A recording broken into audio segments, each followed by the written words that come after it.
Сегодня во всем мире вспоминают выдающегося социолога, культуролога и политического деятеля нашего земляка Петерима Сорокина. В 132-й день его рождения в Сыктывкарском университете возложили цветы к памятнику, а в музее вуза открыли постоянную экспозицию, посвященную его жизни.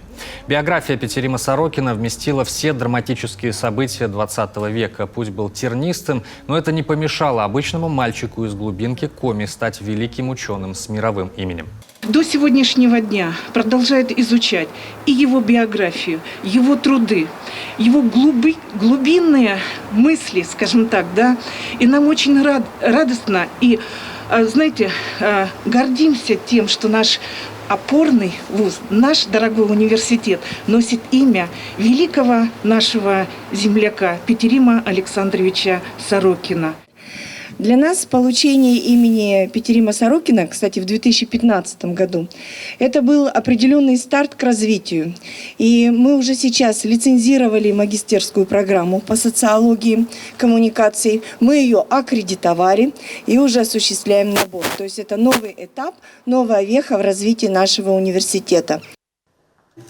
Петерим Сорокин был ярким дореволюционным социологом советской России, но из-за контрреволюционных взглядов ему пришлось эмигрировать. В Америке он открыл и возглавил первый социологический факультет в Гарвардском университете.